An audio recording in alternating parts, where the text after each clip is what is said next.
Yes. Good morning, students. For coming the next session for the software engineering, that is the testing. In testing, we have a topics of testing strategies. In testing strategies, we are having a strategic approach to software testing, testing strategies for conventional software, black box and white box testing, validation testing, system testing, the art of debugging. So first we will learn about what is testing.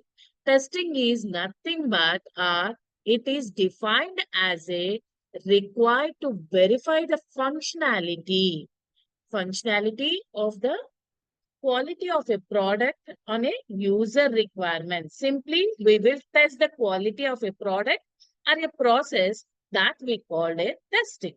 It is a combination of either static or dynamic behavior of a specific software or a process. Here, what is mean by, again, we will get a question raised further. What is mean by static? Static is nothing but like developing the product without coding. That testing we called as an a static testing.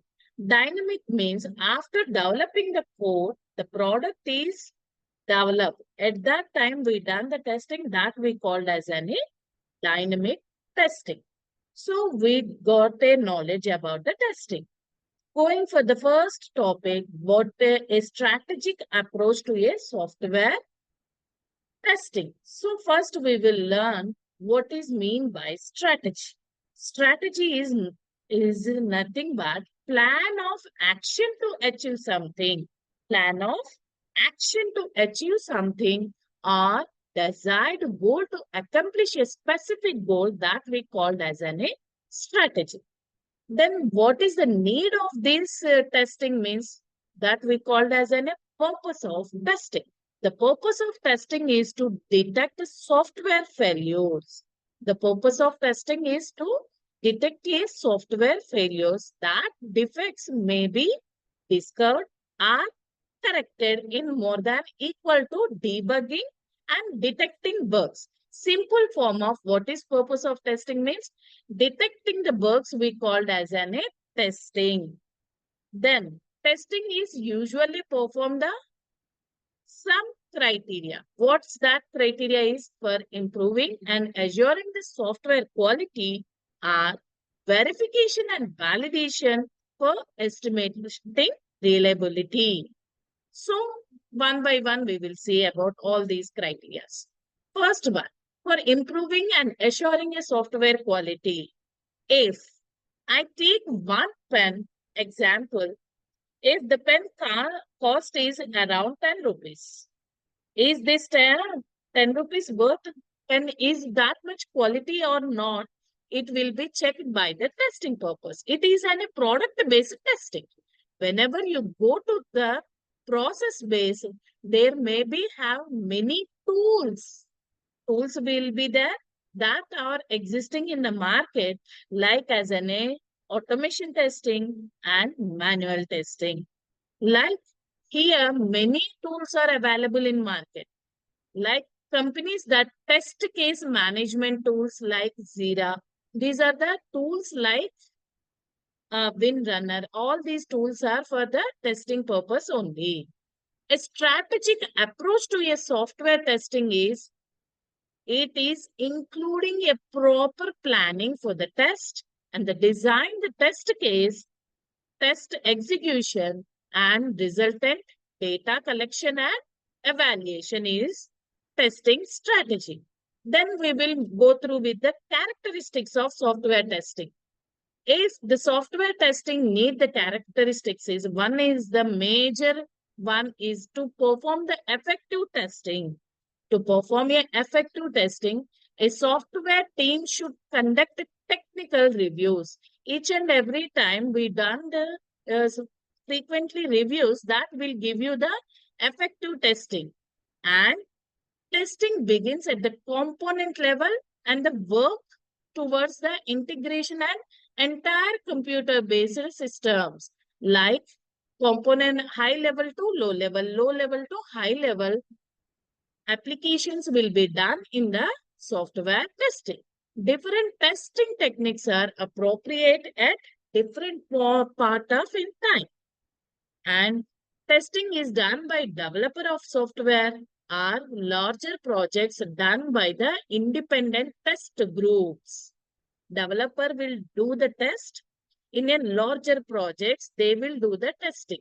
Otherwise, the test group will be done by the testing. In testing strategies for a conventional software, here there is an spiral model for this. Here we will provide you the what is the spiral model. It will give you like as an a code, design, requirements and system engineering. For this testing purpose, we need unit testing, integration testing, validation testing, and system testing. It will give you the software testing phases. If you go through with a development phase, these are the code, design, requirements, and system engineering are the development phases. Unit testing, integration testing, validation testing, and system testing are the testing phases. This is called testing strategies for conventional software. So, what is unit testing? Again, first, if it is has any small part of a program will be done, the testing that we called as any unit testing. And what is integration testing?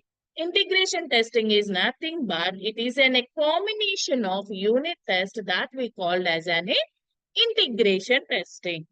So we will see about at the coding phase. In coding phase, we already know what are the phases in the development phase: coding, designing, requirements, and system engineering.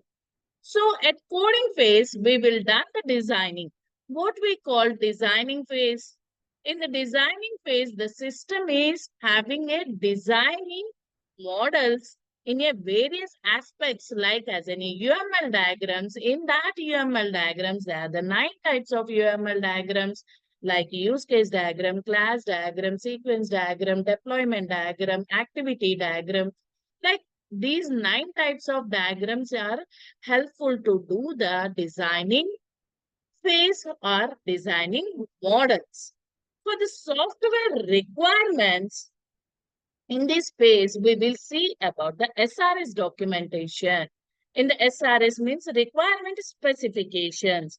In this phase, various requirements are analyzed and which is going to be developed, it will be go through with this SRS documentation. Then the designing phase will be started or based on the SRS documentation. And next one is system engineering. In system engineering, it describes about the role of the software in ongoing to develop your phase. That is the development phase. Once again, what are there in the development phase like coding, designing, requirements, and system engineering? What is mean by code? It is deals with writing a code for a particular application or a particular software. And next phase is design. Design is completely based on the UML diagrams of 9 UML diagrams will helpful to design particular modules. And software requirements. Software requirements also be based on the SRS documentation.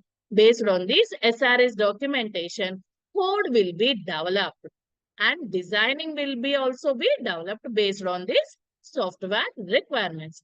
And final one, system engineering. In system engineering, it describes about the role of the software.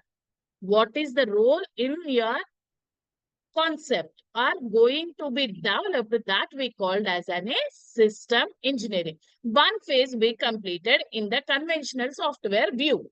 We done software development phase. And next one, what is the another phase of this conventional software is an software testing phase. In testing phase, we already seen that unit testing, integration testing, validation testing, and system testing. So unit testing, what is unit testing? It explains about the each unit. It explains about the each unit or module of the code is tested, that we called as an unit testing. It focuses on the smallest element, like what we told previously told that what is unit testing means it is a small element or in a small unit will be tested. For example, for this unit testing, I am considering a calculator.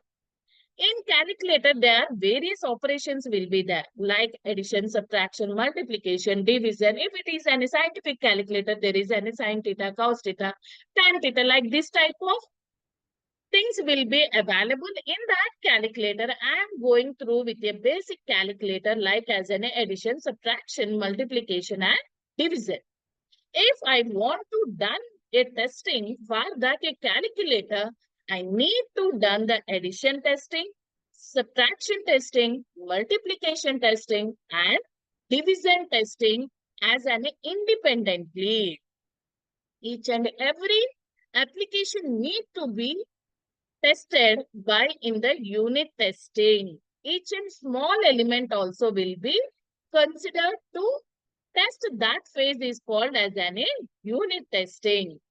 So see here, it explains about the each unit or module of the code is tested.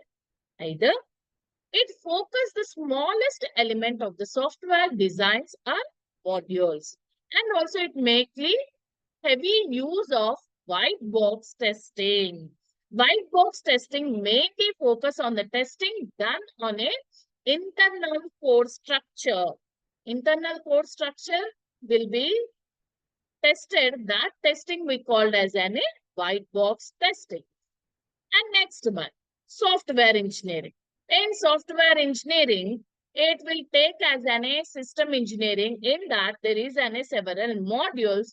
The entire module result will give you the test cases. In that test cases, see here in the diagram, I already done the test cases and the test case pro forma. So each and every module have a certain test cases.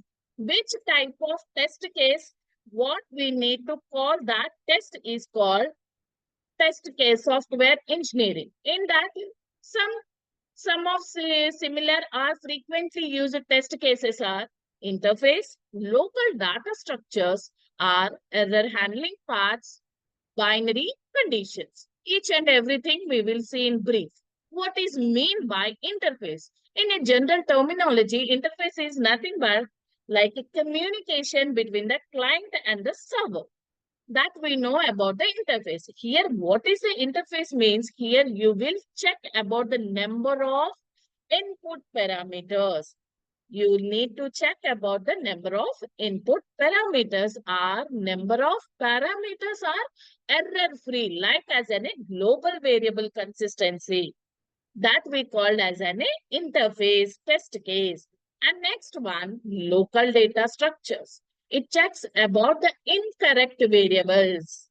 Like what is the best example for the local data structures? If you are going to write one program, in that program you define float like integer a comma b. In that you need to give the values for the integer. Instead of that variables, if I give the comma or a point, is that valuable? No, it's not be valid. So these type of errors that we called as an a local data structures. So here what we written here, it checks about the incorrect variables or inconsistent data types are present or overflows. Addressing any exceptions comes under local data structures. Simply, if there is any incorrect variable, that test case we called as a local data structures. And next one is error handling paths. In error handling paths, what are the exceptions and error description is insufficient. Here, I didn't write anything for that test case that we called as an error handling path. If there is an test case, I need to explain what is the bug is there and what type of test is need for that particular bug that we called as an test case. If I done, there is an error in so and so line that denotes as an error handling paths. That is simply error description insufficient or incorrect. And next one, boundary conditions. In boundary conditions, each module has a few boundary ranges are set off such that module operates within the limits only. If I take as a basic calculator, there is a 10 digits to input value. If I give you more than 10 digits, it is an out range. There is a boundary for each and every test case. And test things each module need such as a boundary operations. Our module operates within these limits that we called as a boundary conditions. By the testing the boundary conditions, it is ensured that the module does a specific processing. That is, these are all the test cases. And next one, we completed unit testing. What is the test cases which describes what it is briefly. And next one, integration testing. In integration testing, the main purpose of this integration testing is to expose the faults in the interaction between the integrated units. Like there are three ways to identify a integration testing. Those are Big Bang approach, top-down approach, and bottom-up approach. In a Big Bang approach, it combines all the modules once. How many modules are there in your system architecture? All those modules need to be tested at the same time. That we called as a Big Bang approach, are verifying the functionality after the completion of individual module testing that we called as a Big Bang approach. See here, the diagram shows unit test A, unit test B, up to unit test H. It will give you the system-wide test. System-wide test. Either in a flowchart manner, like using a Big Bang approach in a integration testing. Like see here, they are the small unit tests. Small elements has been tested. Those are all combined in the integration testing. That we called as a Big Bang approach. And next one, top-down approach. In a top-down approach, testing takes a place from top to bottom, like high-level modules to low-level modules. See here, high-level modules are tested first and the low-level modules and the finally integrated. The low-level modules to high-level to ensure the system is working as an intended. Simple form, what is top-down approach means? In the name itself, we will describe high to low. Like high-level modules once tested, then after it will go through with a low-level modules. In a top-down, we use the concept of stubs. Stub is a temporary module or a dummy module. Why we need these stubs? It does not have anything like as just for reference purpose, a module is placed. If a module is not ready for integration testing, that we called as a program as an steps. Next one is a bottom-up approach. In a bottom-up approach, here testing takes a place from bottom to up.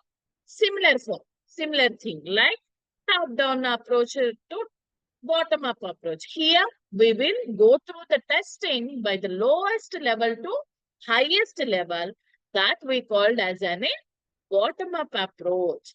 Then the high-level modules will be tested and integrated high-level modules all be tested. Like drivers are used for a temporary modules for integration testing.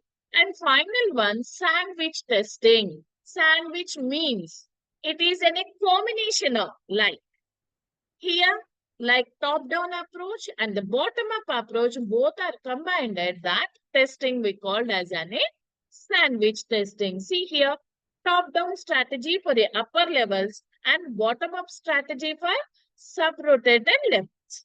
Like see here, the diagram shows the both top down and the bottom up approach, A to Z. Next one, validation testing. At the requirement phase, functional behavior and the performance requirements gathered at a requirement phases are validated against the code developed at the coding phase. Validation is different and the verification is different. Whether the process is in a proper way or in a correct format, that we called as a validating. If it is a verification, whether the process or a product working properly, that we called as a verification. See here, what is validation testing? In a requirement phase, functional behavior and the performance requirements gathered at a requirement phases are validated against the code developed at the coding phase that we called as a validation testing. Next one, system testing. The testing ensures that all components work together and performs according to the system requirements. In the next session, we will discuss about the black box testing and the white box testing. Thank you. Papa, అడ్డంగా దొరికిపోయిన వారసుకన్య ఆనంది ఇప్పుడు చూస్తే పేరు edit చేయలేదు.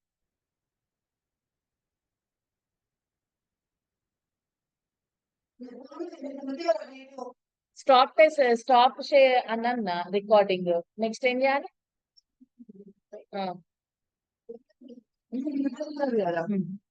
Phone ఇది. 4 గంటల రేపు అంటారు. So ఇంత